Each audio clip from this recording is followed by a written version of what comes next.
You're listening to Fucks Given, the one with Sangeeta from the Masala podcast. Well, hello there, Reed. Hi, Florence. How are you on this fine day? It's actually not a fine day, is it? It's really shit weather-wise. Miserable. Yeah, miserable. But we're going to be in LA soon, so... But, yeah, like, we don't give a fuck because we're out of here in a week. We're out of here. I'm good. I went to a spin class again, Mondays, starting Well, off I just the week, realised right? we just said we're out of here. This could be in the future and we might already be in LA when this comes out. This might, yeah, I think it might come out when we're in LA. Shit. I So mean, we now are this is in LA, la la la. or we're back from, well, I'm back from LA already. I don't know yet. I don't know what the lay of the law is. We normally record our podcasts about a week in advance, but because Florence is away for a month and we wanted to have a month off of recording to actually enjoy summer holidays and our summertime, we've done some hardcore podcast recording the last 2 weeks. So hardcore. It's been and you've been recording Love High as well. It's been intense. And then on top of that, we've got the podcast show, which is this huge 2-day podcast conference that both Florence and I are speaking at. So shit is popping off this week. Pop in. It's probably really boring hearing this if this is in the past. Something else was also popping off this morning, wasn't it, Reed? That's grim. Popping off, I'm dead. You know what? She even said, she was like, so it might fall off. Have they fallen off before? And I was like, what? Fallen off? I was like, I don't think they've fallen off before. So, spoiler alert, I had genital warts. It's been something I've been going on with for ages. I've always just had one genital wart just like randomly pop up. But also that's not really much of a big deal. Like, anyone who has herpes out there, anyone who has genital warts, like, knows what it's like when they just crop up. They just rear their ugly head. It's the same with my herpes that I have. It's when I'm feeling really run down or really shitty. Exactly. Get herpes. It just pops back up. Or like fucking shingles that I had the other year. You know, it becomes so like meh. Okay, cool. That like it's just not even a thing anymore. It's like getting a cut or a graze. Or catching a cold. It's like catching flu, catching COVID. I mean, that still sucks because there's a lot of stigma around it. Yeah. Still, but it's very similar. But I feel like we've created the space where getting an STI isn't a big deal. We're still trying to tell the rest of the world that it's not a fucking big deal. True. That is true. But everyone else just needs to catch the fuck up.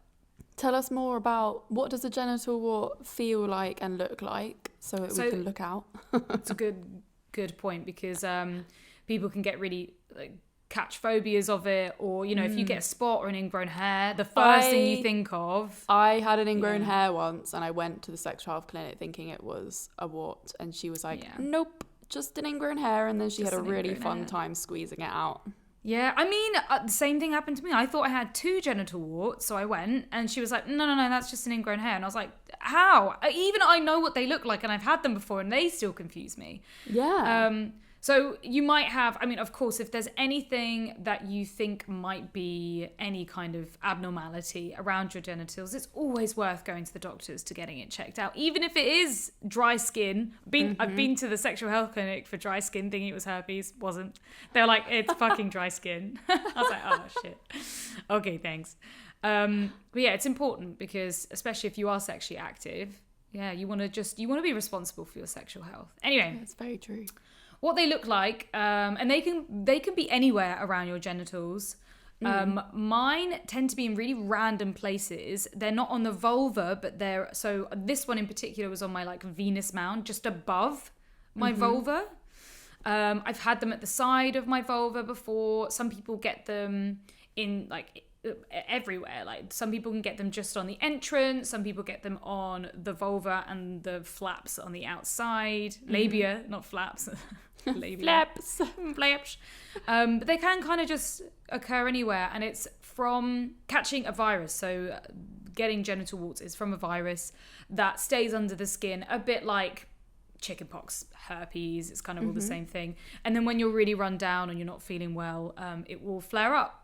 Yeah. And in this case, you get a genital wart. So I had one crop up and I could see it coming, and I was like, you little son of a bitch, you're fucking coming for me.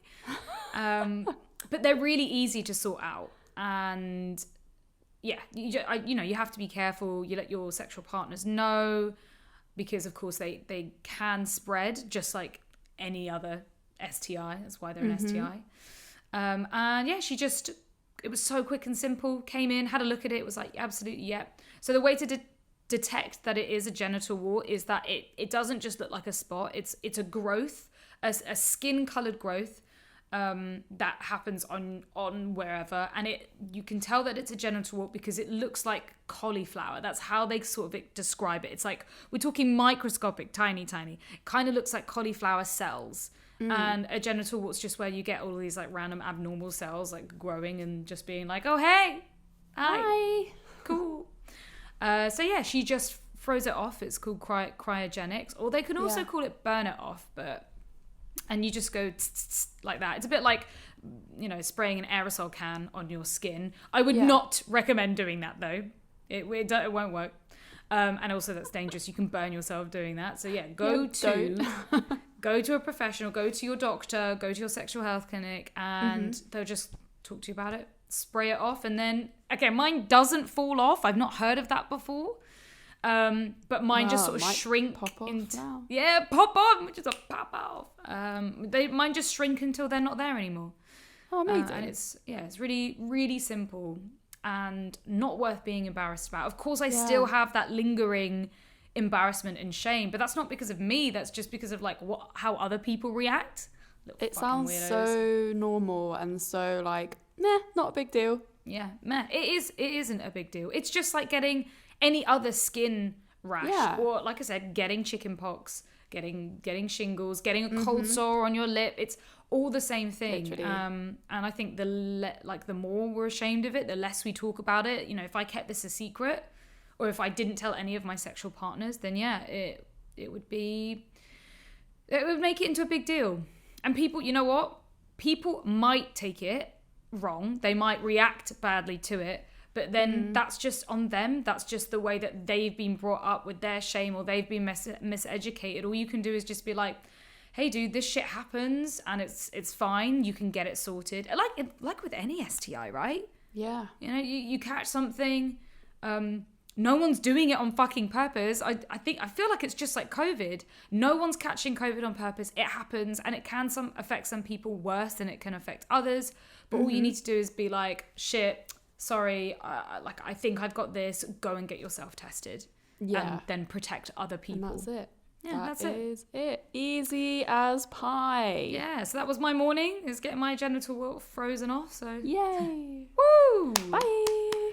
And also getting my full STI tests done. Oh, I've ordered mine. I've ordered some to do before we go away, because I want to know for show. Yeah, that's so smart, especially because it's harder in the US, right? It's not as easy as it is over in the UK, where you can literally, if you live in London or in some cities, you just go online and you can just get a free full STI test kit through the letterbox that you do at home and then send off. We've done that a bunch of times. It's so good. I'm being extra cautious here because they actually did my STI test when I had my smear test. They did everything. So nice. I know that I didn't have anything then, but I'm like, just get me doubly sure. Yeah. Also get like the blood test done and everything. Yeah, not just the swabs, because the swabs I think only check for gonorrhea and chlamydia. Yes. Getting your bloods checked for everything from HIV to hepatitis. I'm getting all of that. Syphilis. Syphilis, yeah. And so frustratingly, a lot of these STIs can be symptomless, especially for men. Yeah. But anyway, shall we get Sangeeta on? Fuck me. Sangeeta, finally! Yay! Oh welcome! My God, finally! For anyone listening, we've been trying so hard to record. We've had technical glitch after technical glitch, and we all desperately want to speak to each other and haven't been able to. This has been the cursed episode. It really has. We've tried once or twice. We've rescheduled 1,000 times, and now we're finally here. We've got each other. We are here. Well, I mean, not in the room, but online. We can see each other's 2D faces. And Yay! You know beautiful. what? I feel like we broke the curse last week, Sangeeta, by actually meeting in person. In person. That is what did it, I think. Yeah. It worked. Thanks, guys. You managed it. You saw it out. We're here now. Finally, we can talk about some sex shit. Yes. Okay, Sangeeta, so tell us a little bit about yourself. So I am Sangeeta Pillai. I run a network for South Asian women called Soul Sutras and a podcast called Masala Podcast. All the work I do is about tackling taboos in my culture, in South Asian culture. So if you know anyone that's South Asian, you will know there are a lot of things we do not discuss. We don't talk about sex, we don't talk about periods, we don't talk about mental health, we don't talk about nipple hair, which I like to talk about. We love talking about that too. Yay! Amazing. I thought you would.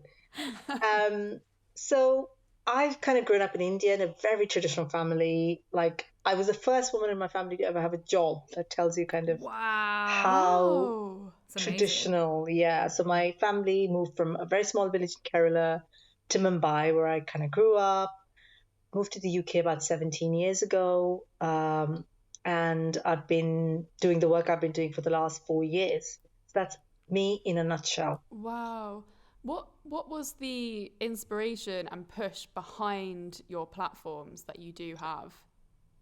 It's very much, so all the work is very much from my own experience. I think growing up, there was a very narrow space I was told I could occupy. Like, the best I could hope for in my own life was that a nice guy would marry me. Yeah. And like, that was the best, right, I could achieve. And growing up, I was just born very different. I don't know why I am like this, but I was just kind of born questioning. I was told that, one day you'll get married if you're lucky. One day you'll have children if you're lucky. It doesn't, nobody asked me what I thought about anything. Sex wasn't even in the universe that I occupied. Like, it was so far removed. Like, we all grew up being told that sex was something you did for your husband when you kind of, got married.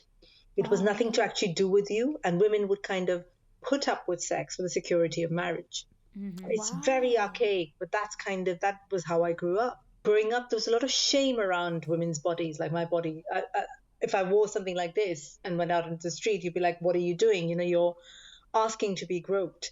And that was the other thing. So as a woman in kind of 1980s Mumbai, which is where I grew up, in a very poor family.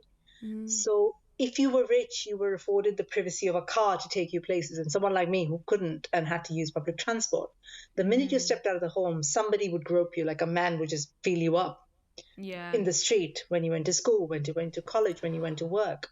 So it was like a double whammy of like, never really owning your own body. Like, we were taught that our bodies weren't ours, like as women. They belonged to the men we were going to marry.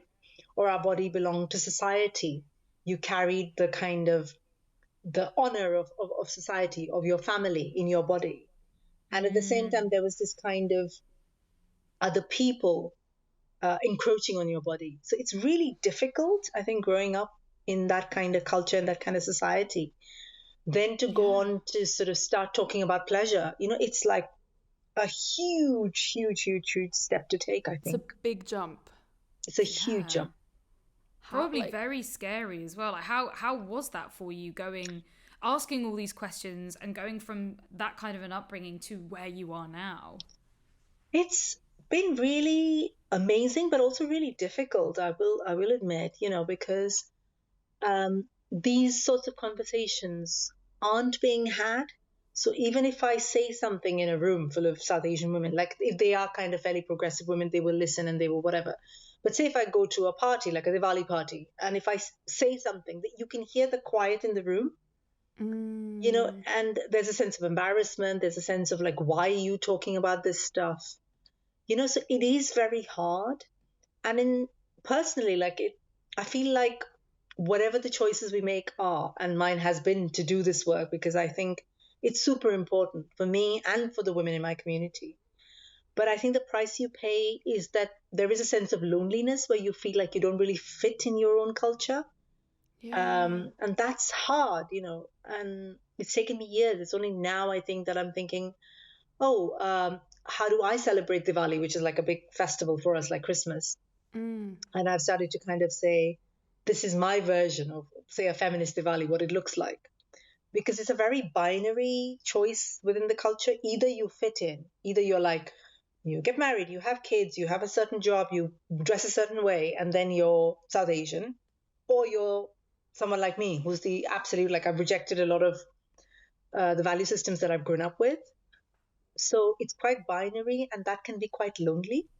Did you always reject the things that were going on around you, or was it kind of like a process as you got older? I think it was always within me. I was kind of born feeling really angry at some of the stuff I saw around me. Like in my family, like my uncles would come for lunch or whatever, and they would just sit there and we would cook and serve them the food, my mother and I. They wouldn't even pick up the plate. Like, they just get up and go. Like, it's that kind of difference between men and women, So I think I was born this way. I was kind of angry a lot inside, but I didn't have the words or the courage, I think, to articulate it until I got to my kind of teenage years, when I started to say stuff. And then it was highly, highly provocative within my family. Like, I think I battled with my parents for about 10 years living at home. And again, you didn't leave home, like how, say, here you might go off to university. A girl got married off. Yeah. That's when she left the house. She didn't just say, I'm going to get my own flat or whatever, Yeah. So there was a lot of battling and a lot of angst, I think, to work through. How did you learn about sex in the first place? From women's magazines. Wow, nice. Which obviously probably isn't the best form of education, but at least it's an education. Exactly. I was saying this to someone else recently. It's like, I didn't know sex existed, but I had this idea that there was something that people weren't telling me. And I was kind of determined to find out. I was like, there's some big thing that I don't know. So I read all these women's magazines, and I remember, like, even cutting up little, the questions they would ask the editor or sex expert or whatever. Yeah. Agony on, that's it. And I'd be like, oh, that happens. And I kind of pieced it together. And then one day I'm like, oh my God, this is what people do. This is what happens. And my first reaction was, oh my God, horror, absolute horror. I'm like, what? Is this what they do? Two bodies smashing against each other. It's like, ugh. And I'd look at all these aunties and uncles around me and say, oh my God, they do this. So she's pregnant, so she must have done this at some point. Yes. That shame's like, well, and then you think, but I'm born. That means my parents must have. Did it. And it's like, oh. You've done something amazing, which is the Masana Monologues. Can you tell us a bit about that? Because it sounds incredible. It was amazing, actually. So when I started on this journey, which is like 4 years ago, came from my own mental health challenges, actually. I think a lot of the stuff that had happened in my life, I hadn't really processed it. And I think I had a huge kind of really difficult time with kind of anxiety, depression, PTSD. And I was coming out of that, I started to run these workshops, and it was all instinctive. I didn't really think about it. And I think the first year I must have run about 20 odd workshops, and I'd get other South Asian women in a room and we talk to each other about some of the experiences, some of the taboos. I talk about my specific experiences around taboos, and they would share their stories. And I'd coach them on how to write a monologue around that. Like, how do you write it? How do you kind of develop it as a story? But what it did do was get us to open up to each other. And a lot of the stuff that kept coming up was similar stories. Was shame, was around bodies, around sex, around choosing someone who might be from a different culture or a different religion, shame around, masturbation, shame around pleasure. There was a lot of that kept coming up over and over again. And I was like, I have to share this with the world. So I put together this theatre show at Rich Mix with a bunch of their stories, got a director and producer involved, and we did an amazing show, and about 100 odd people turned up. And so many women came up to me afterwards to hug me and to say, oh my God, you've told our story. So that's kind of how it started. Yeah. And then I was thinking, this is really important and really powerful. And then I was kind of looking for other avenues. And then I started thinking about podcasting as a route. So that's Masana Monologues is where it all started. Yeah, it must have been really amazing as well to connect with other South Asian women to talk about all of these things. What has been like the most important conversation you think that's come up quite frequently for you? Gosh, so many. I think that the thing recently that keeps coming up is about how difficult it is for South Asian women to access their own pleasure. Like there is so much shame, and we all know what that looks like within the work we do, shame and how we carry it in our body. But it seems even harder when all your life you've been taught to be the good girl. That's the kind of the good girl who upholds the honor of her family, who does the right thing, who doesn't shame her family. And all this onus is put on kind of South Asian women, and then they are then expected when they're in a relationship or married to suddenly be able to be having amazing sex. How does that happen? Yeah. First, you deny women any knowledge of their own bodies, of their own pleasure, of any sexual capacity, and then suddenly they're supposed to be these, like, I don't know, porn stars or whatever. I'm just saying porn stars, but you know what I mean. Like satisfying that's the hypocrisy, right? It's exactly. It's all about, you're supposed to be a virgin, don't sleep with anyone else, but rock my world in the bedroom. Exactly. So this comes up a lot recently, and a lot of women will say to me, like, I really want to have pleasure and I want to have orgasms and I want to, but I don't know how. Yeah. Like I can't seem to. And that's so sad, I think. What was your journey with self-pleasure like? How did you start discovering pleasure when it wasn't even discussed in your world? It weirdly took me moving to the UK. It took me going through a divorce and starting to date. And age, I think, was the other big factor. Like it was around 40. I turned kind of 40. And for the first time in my life, I felt comfortable with my own body. I could look at my body in the mirror and I think, oh, you're pretty hot. Like, which I've never done before. And I think there was a sense of acceptance and letting go. And a sense of thinking, oh my God, like I feel this pleasure in my body. And for the first time, I can let go of this idea that sex is for other people. Like I was like, you know what I'm going to do? I'm going to be really, really selfish. And I'm only going to think about my pleasure. And something about that, like, changed something in my head. And I was dating a bunch of people at that point. I wasn't looking for anything serious. And it just occurred to me that it didn't even matter who I was with. I was having amazing sex. So the sex was with me. Nice. I was having sex with myself in each of these interactions.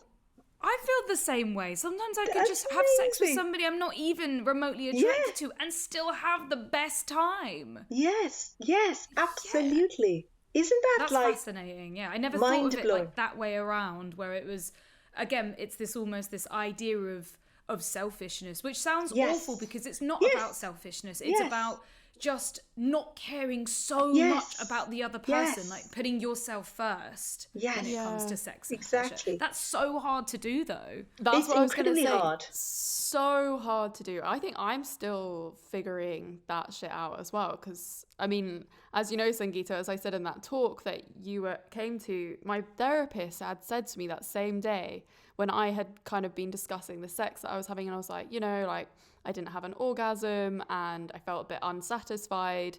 And he said to me, well, your pleasure is your responsibility. And I was like, huh. Oh, why? That is so powerful. Yeah, like this. Okay, so my partner doesn't have to try and make me orgasm. And I've always expected partners to be in that position where they're like, really trying to make you feel pleasure. But actually, it should be me that's trying to make Yeah. You can guide them. Help me do this way, but it's going to be this way. Well, that's the thing. Exactly. It's like being able to, even just having that kind of thought process, I think, is then like, okay, then how do I communicate what I want and what's going to work for me? Yeah. In a way that's encouraging. If you put a South Asian lens to that, it's a lot harder because we've been brought up to think of other people all the time. So you're taught to think about your father, you're taught to think about your mother, and the whole culture is about other people. So it is almost revolutionary to stand up and say, you know what, I'm going to think about myself, and not necessarily just during sex. To think about yourself, like, what do I want? Like, what makes me happy? It's so alien to so many women in my culture. I was just talking about this to a friend yesterday. And, you know, we're also taught that, it's other people first and us last. And it's so encoded within us. We've seen our mothers and our grandmothers do this. Like the South Asian mother, like the trope is very much, it's not just a trope, it sadly exists. Like she wakes up before everybody else, she gets the breakfast ready, she feeds everybody else, then she sleeps last. She's almost this caricature, like this one-dimensional being that exists to look after other people. Wow. And unfortunately, women carry that. And then pleasure becomes an indulgence. Pleasure becomes selfishness. Pleasure becomes something that you earn at some point if you're very, very good and very, very lucky. And that's still, I mean, like we are white privileged women and we still struggle. So having a person of colour and having that culture teach you, I mean, it's all fucked anyway. As women, it's fucked. It is fucked. But on top of that, being a person of colour, on top of that, being in the LGBTQAI spectrum, like it just there are levels. And if Florence and I fucking find it hard, like, oh God, it's you know, shed a tear for the rest of the goddamn world without pleasure. Exactly.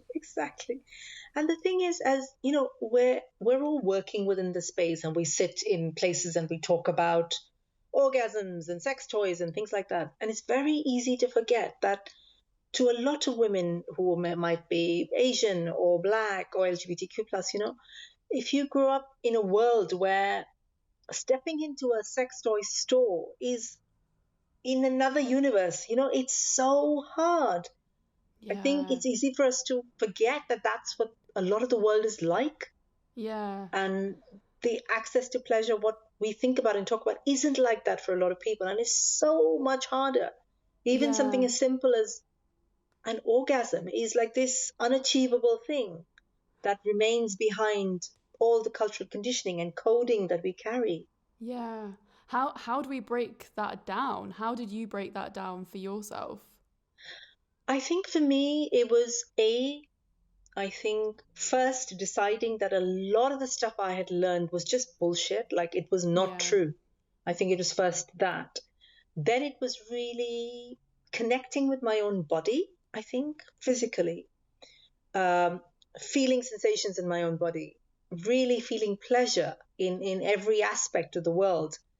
Whether that's how fabrics felt on my skin or how food tasted in my mouth or, you know, like really feeling and living in pleasure. And then growing older and not having any kind of attachment to, like, I wasn't particularly looking for a partner. I wasn't looking for anything. I was just being myself. And I think that's when I could access the part of me that had always been there. And I think it's always part of every single one of us. Like we're born into the world with the capacity to feel pleasure. Every single baby is, you know, we all are. If you look at a baby's face, I mean, it's full of pleasure. You know, when a baby touches something, you know, you can see that. I think we all have that inherent capacity. And then the world comes along and culture comes along and kind of eats away at it, chips away at it until it's very little left. So for me, I think it was very much to go back to my own body, to really stay in the sensations that my body was capable of feeling, and to just enjoy that for itself. And then that helped me tap into this, what felt like this really powerful part of me. Like I suddenly kind of met myself in that way that I'd never met myself before. And I remember thinking, oh my God, there's this like absolute universe of pleasure that I'm carrying within myself without really even knowing I had it. And I think that's when everything changed for me. I think that's a really beautiful thing to reconnect with for everyone as well. The fact that like the pleasure isn't just in sex, it's in so many things. And I think as well, like with the state of the world and everything, it's so important to like think about that every single day, like all the small pleasures. Yeah, it was really powerful. It's just about feeling what you enjoy and going in that direction. You know, if something feels nice, if something feels good, and then moving away from stuff that doesn't feel good necessarily. Exactly. I mean, that's how, especially if you're not taught how to masturbate, that's how a lot of us do masturbate. It's touching ourselves, feeling something nice all over our bodies, and then going in that direction. And then all of a sudden you might be having an orgasm. You're like, I get it. This is what it's like. Exactly. That childlike exploration. Exactly. But I think so much gets in the way of that. And I think that's also what we must acknowledge, whether that's, whether that's culture, which I've talked about a lot, but whether that's TV, whether that's magazines, whether that's ads that are telling us as women to be constantly working towards something, to be, watching our weight and figuring out our clothes and whatever it is. There's so much pressure to just be like a certain kind of person that we forget that actually none of this matters. But it's kind of bombarded, like the whole day, whether it's Instagram, whether it's TV, whether it's ads. Look this way, smell that way, talk this way, achieve this, do that. It's like we've got to jump through a million hoops every single day. That's so to true. Just get to ourselves. Especially just come. It's the language, isn't it? Like also, if we're going to take it back to sex as well, like men never, the language never is, oh, a man achieves an orgasm, but we achieve an orgasm. That's so true, Florence. I've never thought of it, but that is absolutely, I've never heard that before. But women achieving an orgasm, like, because it's bloody hard and we've got to work bloody hard for it. Worked hard to get there. Yeah. I mean, we are blanket statementing. Like, I'm sure that there are men out there that do find it really hard to come. Of course, but you've never used the language that they achieved it, right? Yeah, and they haven't been the center of attention in sex education. It's not all about the male ejaculate. Exactly. When it doesn't always have to be. Yeah, exactly. That's wild. So what have some of the reactions been from family and friends to the conversations that you're having with your work? So with my family, broader family, my mum and dad are no more, but if I post on Facebook about any of the work I'm doing, there is total silence. No one says anything, which is an amazing place to be in, actually, because, it's gone from people saying stuff. If I post a picture of a coffee I drank, there are 50 comments. So which tells you, how the work lands. That's so interesting. But then you are putting that information out there. There will be people reading it and there will be people relating. It's still that fear and stigma of being the person to be like, oh my God, this is amazing. And then having other people know. Exactly. From the community at large, it's been mostly positive. I mean, I feel very blessed. People write into me constantly, and I'm sure you both get that as well, where stuff like I was in my car and I turned on Spotify and I heard you say a particular thing and oh my God, that happened to me and I feel like this about it. Or I had someone writing to me from Australia today to say, oh my God, I'm an Australian Asian woman. I've always hated my own culture. But listening to you, I feel like there are ways in and there are things that I can kind of go back to. So I get a lot of love from the community. I feel very, very blessed. Yeah, because it's not about oh snap! Oh my God! I wonder what you're gonna say. I wonder if it's the same thing that I was gonna say. Because it's not about pushing away your culture and demonizing your culture. It's about trying to make them work together. Are you going to say that as well? Is that what you're going to say? Oh my God, Florence. Sometimes. Wow. You too. Boogie. So I think what I was saying was it often has felt like a binary choice. Either you're this kind of South Asian person or you're that, or you're rejecting the culture. And I think it's something that we all go through. I did that. I rejected my culture. I'm I want nothing to do with this thing that makes me feel so awful about myself. But then I think, again, growing up and growing older, you get the sense that actually I can choose the bits from this that suit me. And I say this a lot on the podcast. I say this a lot in my live, saying that we as South Asian women can choose the bits of our culture that work for us and reject the bits that no longer serve us. I did this whole piece in Stylist about a feminist Diwali. So Diwali is like, this big festival. And talked about creating, what does feminist Diwali look like, where it's very much a family thing normally. And I'm going to light some candles, some diyas, I'm going to wear Asian clothes, I'm going to make a particular thing. And then I'm going to talk to the goddess Lakshmi about my new sex toy. Amazing. That's so cool. Because who says you can't, and I think that's what we've been taught, that if you are to be a South Asian person who follows a culture, you can't do this and you can't do that. And actually, none of it is true. Like our gods and goddesses were very gender fluid. If you go back into Hindu mythology, like the god becomes a goddess, the goddess becomes a god, and they're always having sex. One god finds another god and fancies them, and then suddenly says, oh, but this one's a woman. I'm going to change my form to be such and such. And that's part of our mythology. Yeah. Oh, wow, that's so cool. Also, like Kama Sutra is originated, South Asian, right? Yes. Gender, like I was saying, is very fluid within old mythology. Ideas of gender norms are kind of, and even within the Kama Sutra, there is the third sex. They talk about the third sex, neither man nor woman. There's a particular god whose name I've forgotten, who is neither man nor woman. And going back to the Kama Sutra, which you mentioned, I mean, most of the West thinks of it as like a sexual positions manual, but it's not. It's just one chapter in it. It's like this whole tome around pleasure being as important a part of life as bringing up a family or creating wealth or being a good human being or being a civic, having a civic sense. It's like that much of a part of. So Kama Shastra, which is the science of sex, is one of the shastras. Yeah. So Kama Sutra, which is the kind of the code of the Kama, of Kama being desire. Kama is a god. Kama Deva is the god of desire.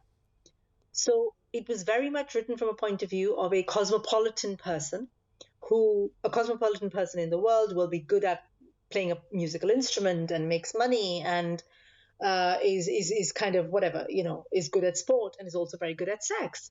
Is one of the qualities of a cosmopolitan human being is to be good at sex. And female pleasure was very much part of the conversation. And I love how the Kama Sutra doesn't just talk about sex as a sexual act, I think, which is what it is.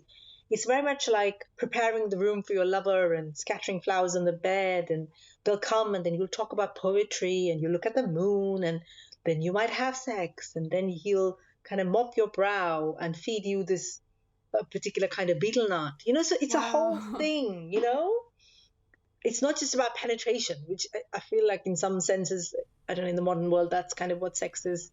Definitely. Mostly. I mean, that's Western sex education for you. It's all about like penetration, male ejaculate, STIs and pregnancy. Yeah. It's just like, oh, okay. Can I come yet, please? So, I mean, that sounds incredible. What do you think happened? How did it all get lost in translation from all those years ago? I think about this a lot and I haven't got a straight answer. I think it's a complicated answer because we're talking about something that was really a big part of society in 4th century BC. And it was so much part of society that the kingdoms of the time would give grants to kind of sculptors and painters to depict sex. Like in a lot of Indian temples, sex is everywhere. There are, like the first thing in a lot of temple is like Shiva Lingam, which is it's like a penis shape. Shiva is one of it's like male energy. Yeah. And there's female energy. There are kind of dancing goddesses and naked women and, couples. They are part of most Indian temples. So I feel like perhaps what happened is over time, lots of different rulers came into India from different outside influences. We had Iranian and we had Mughal and we had different types of influences. Then we had, there was somebody called Manu who did this whole kind of codification of Hindu culture that I remember. And I think was one of the first people to talk about marriage and kind of property and women being part of that and caste systems and things like that. I think he was quite a big part of maybe how things changed. And then we go into kind of the more modern era where, say, the Victorians were in India. So bringing with them Victorian morality, they didn't understand this kind of what they call this heathen way of living. They, women's ankles were considered inflammatory when they all, that kind of ideas of sex were very different. So I do believe, I remember reading that the two men who found the original manuscript of the Kama Sutra and then translated it, they added the pictures to it because they brought it back to England and then they circulated it as this like dirty picture book, just like the wrong reasons. The positions so it manual, became basically. this kind of the salacious, like, put it under the table kind of thing. So there's a lot that's happened, and I'm trying to still kind of uncover what went wrong, but these are some of my theories. Yeah, I mean, we fucked it up. Fucking Victorians coming in with their damn ankles and religious weird ass views. We ruined it. I'm so sorry. It must go down to colonization, though. Like, I think it was one of the factors. I think it was. I don't think we can blame it squarely. I'd love to say, the Victorians fucked it up, but I don't think that's entirely true. It's funny. I've listened to so many like podcasts sort of on spirituality, and there are so many kind of spiritual groups and maybe, I don't know if it's culty or whatever, religious groups, especially that a lot of Western folk come over to India to participate in. And a lot of those do involve a very like sexual part of the religious activity, the spiritual activity, and I feel like it's probably kind of from the Kama Sutra, like the original space that it was working in. And I find it interesting how there has been like, this migration of Western interest in that spirituality as well. We were repressed as shit, weren't we? We were like, we saw this and we were like, oh, that looks fucking great. I want some of that. Let's go over there, find out, and then they all mess it up anyway. Yeah. No, but I think coming back to what you're saying, Florence, like some of these religious, spiritual belief systems, like Tantra is a classic example, right? Yes. Like Tantra, I see so many groups and so many kind of Tantra practitioners, but they're forgetting the kind of whole concept. Tantra is this massive thing. It's like a way of living your life. Sex is one tiny part of it. Tantra is the worship of the feminine. It's like this harnessing the feminine divine energy is what Tantra is about. And the sex is one part of it, but it's like they've taken this one tiny bit and then they've done whatever they want to it, and suddenly everybody's a Tantra expert, Yeah. I just think it's quite sad, I think, these kind of things. And there's a lot of crap that goes on within the Tantra world as well. Like I know from other people who work in this space, you're told like you must kind of, I don't know, give up everything of yourself, and that's acceptance. And that's not, that's not what it's about. What would you say are some of the misconceptions around South Asian sex? That we can all do the Kama Sutra. Yes, this has actually happened to me many, many times. Where you go on a date with somebody and the guy will say, so you're Asian, you must be able to do the Kama Sutra. So then I've got to kind of launch into this whole thing saying, I cannot do the Kama Sutra. It's a whole tome of like... Even then it's like, stop fetishizing me, you fuck. Like, Jesus. Yeah. But that's the biggest, the stupidest misconception, I think. That it's like a thing we can, I don't know, like oming or whatever, like people say. It's so stupid. It's like, it's just the whole kind of world and philosophy and ancient kind of idea. So you don't just do it. And I think then there's either people think you're that, or they think you're like, just escaped an arranged marriage and you're like, really will never, even kiss somebody. So, it's these extremes, I think, of conceptions around South Asian women. Yeah. That either we're like this pious virgin type person, or we're like this, I don't know, Kama Sutra type person, and neither are true of who we are. Yeah. So, Sangeeta, we do have a section in our podcast called The Fuck Off Story, but I don't know whether you would like to delve into your personal stories or not, so the Fuck Off Story is kind of like a sex story that, I don't know, was either shocking, fun, strange, something that really stands out to you in your sexual history. Are you Is that like a positive story or a terrible story? What kind of story? It could be anything. It's the one that you tell people and people are like, fuck off. No, that didn't happen. No way. So it could either be positive or negative. You know, it depends on how you take it. Probably one of the worst sexual experiences I had was my first sexual experience. Because again, this I think just talks to the culture and kind of where we come from as South Asian women. I lost my virginity at 21. Like I was, it's really old. That's just, it was very protected and there was just no avenue really. And the guy who was my first boyfriend had sex and he had no idea what he was doing. Like he really didn't know what he was doing.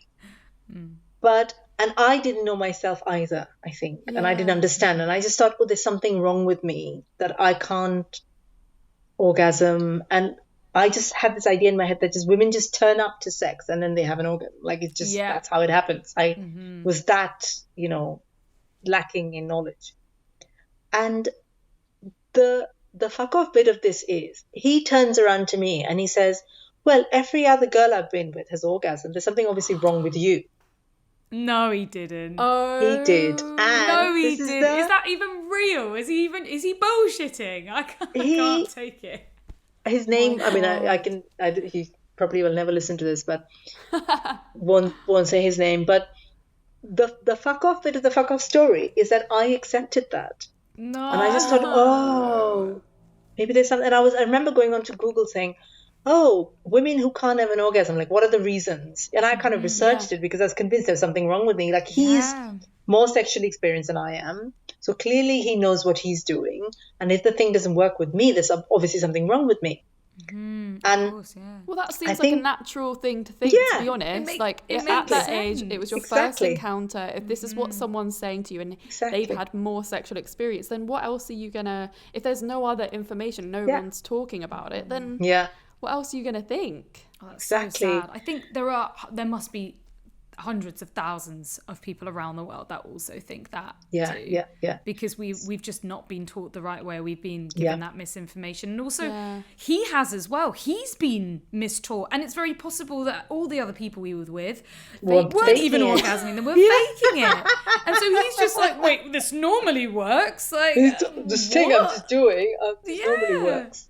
And he was shit. He was really bad. Like now that I am actually sexually experienced, I'm like, you can't touch someone's clit for like half a second and then expect them to, have an orgasm. It doesn't work like that. But it works in porn. They do it in porn. Why are you not squirting and spasming all over the place? Like, unbelievable. Yeah.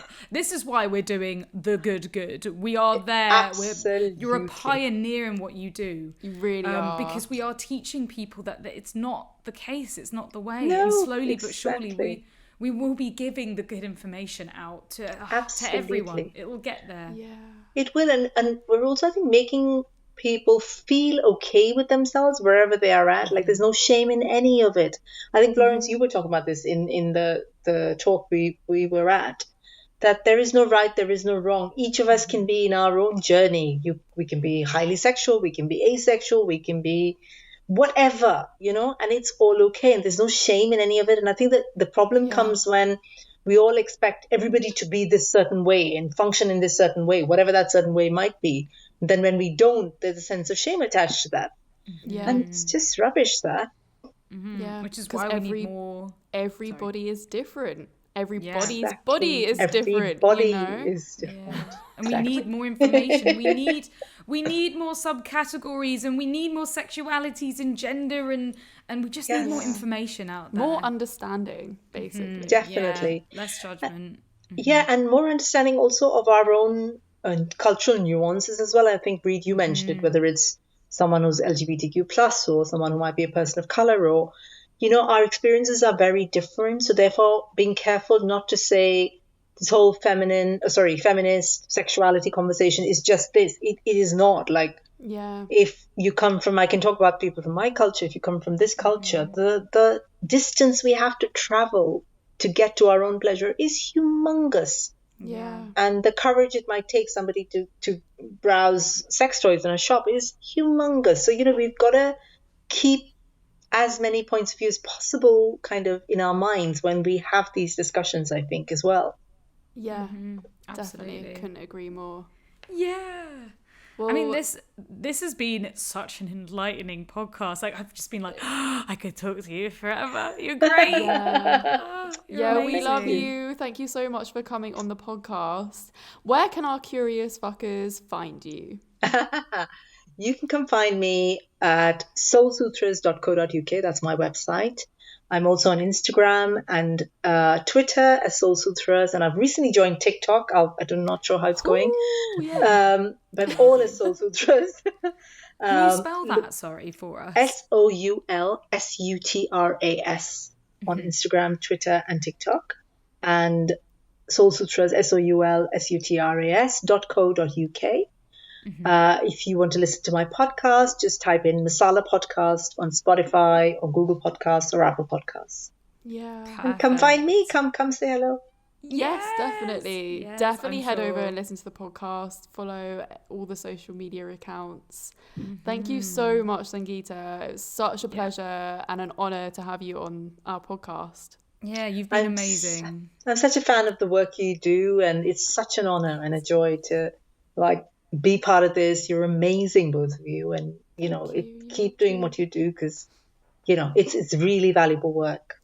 Amazing. Well, curious fuckers, if you love this episode, please share it far and wide. Share it with your friends.